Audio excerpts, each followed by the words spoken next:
అంటే మీ మీ journey start అయిన తర్వాత మీకు మంచి మంచి అంటే ఒక టీవీల్లోనో లేకపోతే థియేటర్‌లో గూడా బాగా రెస్పెక్ట్ వచ్చిన సినిమాలొచ్చాయి. మీరు 'ఉదయ్ కిరణ్‌తోనే 2 సినిమాలు చేశారు. తర్వాత అవును. 'నాగార్జున' గారితో 2 2 సినిమాలు సినిమాలు చేశారు. చేశాను. ఆ తర్వాత మీరు 'ఆట' అనే సినిమా చేశారు. అలా ముందుకెళ్తూ వస్తున్న సమయంలో ఎప్పుడు గూడా ఎవరన్నా గూడా మిమ్మల్ని డైరెక్ట్‌గా "మనసంతా నువ్వే లెవెల్‌లో సినిమా పడలేదు బాస్ ఏమైంది?" అని అవును. అడిగిన వాళ్ళు ఉన్నారా? లేకపోతే అవును. మొహమాట పడ్డారా? అసలెందుకు మొహమాట పడతారండి? నన్ను అడగకపోయినా ఫేస్‌బుక్‌లో పెడతారు, యూట్యూబ్ కామెంట్‌లో పెడతారు. మేబీ ఇప్పుడు కింద గూడా పెడతారు మనం ఇంటర్వ్యూ కింద వాళ్ళని ఆపలేము. అంటే ఆపడం తప్పు గూడా. రైట్. వాళ్ళ నాకు నేను నాకు మీరు మైక్ ఇచ్చి ఒక మాట్లాడే అవకాశం ఇచ్చారు. వాళ్ళకి డిజిటల్ టెక్నాలజీ ఇచ్చింది. అవకాశం సో, ఇచ్చారు. We should respect that. అయితే మనసంతా నువ్వే తీసిన రోజు మన సొసైటీలో ప్రేమ చాలా మంది ప్రొడ్యూసర్‌లు అడిగారు. బాస్ ఒక్క మనసంతా నువ్వే లాంటిది ఇంకోటి కొట్టంటే, బేసికల్లీ అది ఒక ఎమోషన్‌లో నుంచి ఆ సినిమా గూడా నేను ఇంటెలిజెంట్‌గా తీసా గానీ క్రియేటివ్‌గా ఎక్స్ట్రార్డినరీగా ఏం తీయలే. నా లెక్కలు కరెక్ట్ అయ్యాయి. ఆన్సర్ వచ్చింది. బాస్. అక్కడితో ఆగలే. ఆన్సర్ అద్భుతంగా వచ్చింది. కల్ట్ క్లాసిక్ అవుతాయి. మనం ఏం ఎక్స్‌పెక్ట్ చేయం. నిర్మాతకి డబ్బులు రావాలన్నది నా మొదటి ధ్యేయం. అంతే. 'ఎంఎస్ రాజు' గారి 'దేవిపుత్రుడు' పోయింది. 'మనసంతా నువ్వే'కి నాకు చాలా లిమిటెడ్ బడ్జెట్. నా కెరీర్ ఈ సినిమా మీద ఆధారపడుంది. సో, 3,00,00,000 ఖర్చు పెడితే 5,00,00,000 వస్తే నా మీద ఇంకో డన్. నిర్మాత ఉంటాడు. లేకపోతే నేను ఇంటికెళ్ళిపోయి ట్యూషన్‌లు చెప్పుకోవాలి. మా సిద్ధార్థ కాలేజీలో బెల్ కొట్టినా నాకు జీతం ఇస్తారు. ఈ రోజుకి నాకు అదే పొగరు. మా విజయవాడ పీవీపీ సిద్ధార్థ కాలేజీకెళ్ళి నేను క్లర్క్‌గా జాయిన్ అయిపోయినా నా జీవితంలో ఇస్తారు. ప్రశాంతతకి కొదవలేదు. అంటే పీస్ ఆఫ్ మైండ్‌కి, రైట్. పీస్‌ఫుల్ లైఫ్‌కి నాకస్సలు టెన్షన్ లేదు. అందుకని నేను నాకిష్టమైనంత వరకు కష్టపడతాను. అది విగ్రస్‌గా పడతాను. అలానే డిటాచ్డ్ ఉండను. సో, నాకు ఆ టెన్షన్ లేదు. ఇలా ఇది ఇలా అయితేనని. సో, నాకు 'మనసంతా నువ్వే'కి ప్రెషర్ లేదు. నేను 'సీతారామ శాస్త్రి' గారి ఇంట్లో కంప్యూటర్‌లో క్రికెట్ డౌన్‌లోడ్ చేసి ఆయన పాటలు రాసుకుంటుంటే నేను ఇక్కడ క్రికెట్ ఆడుకునేవాడిని. నేనున్నానికి గూడా నాకు టెన్షన్ లేదు. ఫస్ట్ టైమ్ ఒక 'నాగార్జున' గారితో ఆ! 'నాగార్జున' గారే అన్నారు. "ఈ సినిమా హిట్ అవ్వకుండా తేడా కొట్టుంటే, అదే క్రికెట్ బ్యాట్ పెట్టి నిన్ను కొడుదురయ్యా శివప్రసాద్ రెడ్డి గారు." ఎందుకంటే సెట్‌లో షాట్ చెప్పి ఆ! అది రెడీ అయ్యేలోపు క్రికెట్ ఆడుకునే డైరెక్ట్ సో, నాకు ఆ టెన్షన్ లేదు. ఎందుకు? నాకు కాగితం మీద క్లారిటీ ఉంది. నాకు చాలా స్ట్రాంగెస్ట్ సపోర్ట్ ఉంది. 'మనసంతా నువ్వే'కి ఎస్. గోపాల్ రెడ్డి గారున్నారు. 'పరశుర్ బ్రదర్స్' ఉన్నారు. సిరివెన్నెల అవును. సీతారామ శాస్త్రి గారున్నారు. నేను చాలా ఇంటెలిజెంట్. 'ఆర్‌పి పట్నాయక్' ఉన్నాడు. అందరూ ప్రేక్షకుల్లో ప్రూవ్డ్. వీళ్ళందరూ కలిసి నాకెందుకు ఫ్లాప్ ఇస్తారన్నది నా పొగరు. రైట్. Team work. మరి యాహ్! అంతే delegation, team work. Obviously. Right. ఇంతమందిని పెట్టుకున్నాక గూడా నేను భయపడకూడదు గదా! సో, మన ఫీల్డింగ్ కరెక్ట్‌గా ఉంటే కెప్టెన్‌కి టెన్షన్ ఉండదు. ఉండదు. అదే ఒక ఫీల్డర్ నీరసంగా ఉండి బౌండరీలో పడుకున్నాడనుకోండి మ్యాచ్ అవును. గెలవడం కష్టం. అలాంటివి ఎదురయ్యాయా సార్? తదుపరి నాకు సినిమాలు? చాలా ఆ! ఒక్కొక్క సినిమా ఫెయిల్డర్ గాదసలు. మనం మెయిన్‌గా స్పాన్సరరే స్పాన్సర్. సగంలో చేతులెత్తేసారు. నువ్వు నువ్వు నువ్వు మనని గ్రౌండ్‌లో దింపి, ఆ తర్వాత మనం మ్యాచ్ ఆడుతుంటేనే అంతే. నెక్స్ట్ వాటర్ లేదు. ఆరె డ్రింక్స్ బ్రేక్ లేదు. ఎందుకంటే డ్రింక్స్‌కి డబ్బులు లేవంటే, మనమే అప్పు చేసి మరి ఫినిష్ చేయాలి ఫినిష్ గాబట్టి చేయాలి కాబట్టి అప్పులు చేసి ఎందుకంటే నా నేను నా నా నా నా నా ద్వారా ఇండస్ట్రీలో నాతో పనిచేస్తున్న వాళ్ళని నేను అన్యాయం చేయకూడదు. కరెక్ట్. వాళ్ళకి డబ్బులు వచ్చి ఇవ్వటము, రాకుండా ఇవ్వటం అన్నది నా పనిలో అసలెప్పుడు ఇంపాక్ట్ చూపియకూడదు. అందుకని నేను ఎథికల్‌గా నేను కరెక్ట్ డెసిషన్స్ తీసేసుకుంటా. రైట్. అంటే కొన్ని కొన్ని సార్లు ఏమవుతుందంటే బికాస్ ఆఫ్ వేరియస్ పారామీటర్స్ ఒక కథలో కొన్ని యాంగిల్స్ మార్చడమో, లేకపోతే దానివల్ల అవ్వడం అట్లాంటి డెసిషన్స్ గూడా జరిగి, ఆ డెసిషన్స్ బెడిసి కొట్టిన సందర్భాలు అయ్యో! గూడా మీ ఆ! కెరియర్‌లో నా మనసు మాట వినదు. నేను ఫస్ట్ కథ చెప్పిన సెకండ్ హాఫ్‌లో అవి గాదు. కాదు. హ్మ్.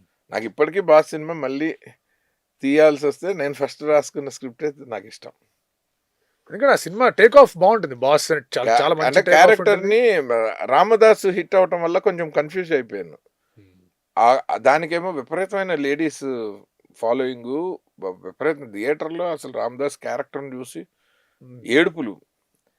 'బాస్‌లో' మన్మధుడికి మాస్ టచ్ ఉన్న క్యారెక్టర్. క్యారెక్టర్. మేము ఫస్ట్ చేసుకున్నది అదే.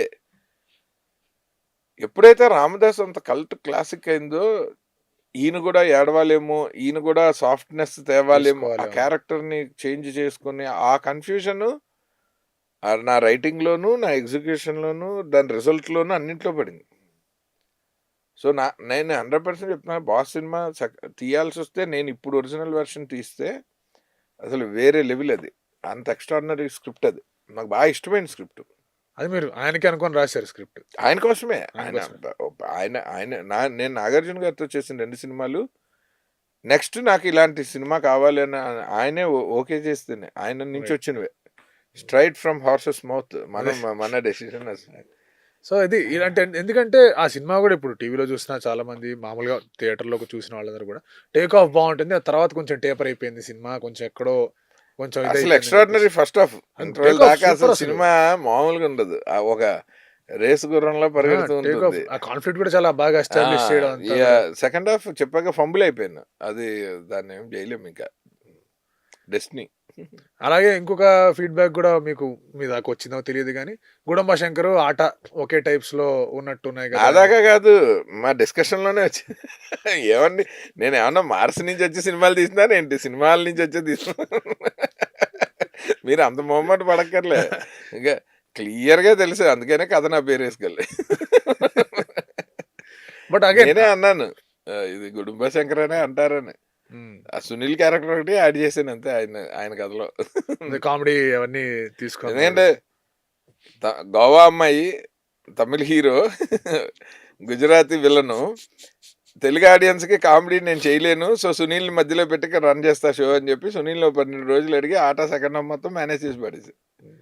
అది ఒక టైమింగ్ క్వశ్చన్స్ వస్తాయి. Not that they cannot do. ఇంకా సిద్ధార్థ తెలుగు నేర్చుకున్నాడు, బట్ అప్పటికి ఇలియానా గారికి అతనికి రాదు కదా.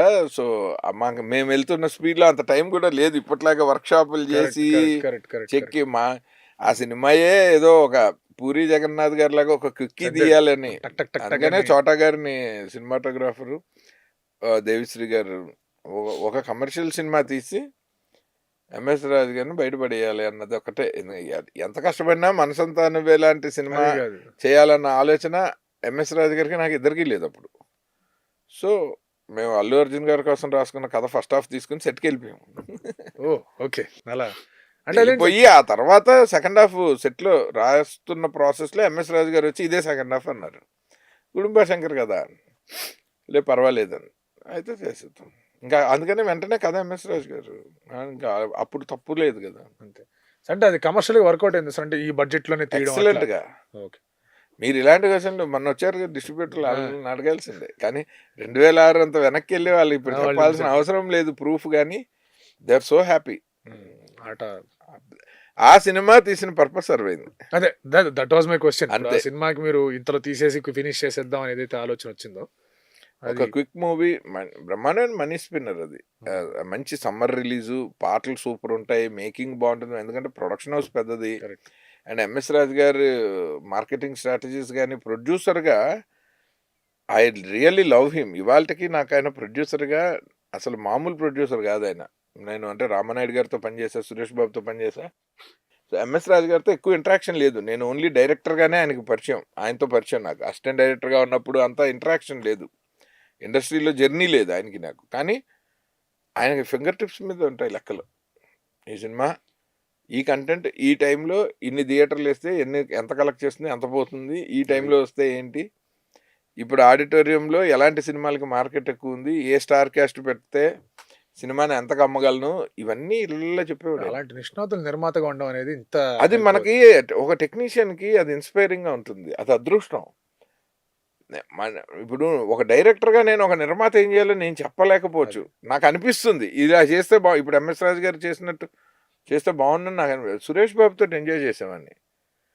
Nagababu garu not as a producer, as a person and creative freedom ఇవ్వటంలో నాగబాబు గారు టాప్. అండ్ ఆయనకి ఏం పోయింది అంటే ఆయన పెద్ద సూపర్ స్టార్ తమ్ముడు, ఆయన హీరోయే ఇండస్ట్రీ నెంబర్ 1 కాబట్టి ఆయనకు పెద్ద బడ్జెట్ ఇష్యూస్ లేవు కాబట్టి ఆయన కొంచెం ఎక్కువ ఖర్చు అయినా పెట్టి ఆయన సినిమా చేసుకోవచ్చు, ఆయనకు ఆ ఫెసిలిటీ ఉంది కాబట్టి. అలా అరవింద్ గారు డిఫరెంట్ స్టైలు, అశ్విని దత్ గారు డిఫరెంట్ స్టైలు.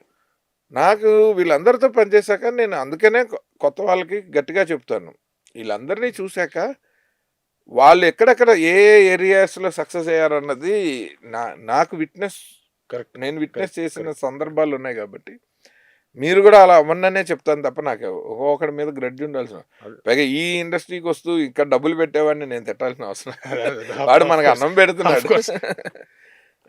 రైతుని చూసినట్టు గౌరవంగా అంతే. చూడాలి అంతే.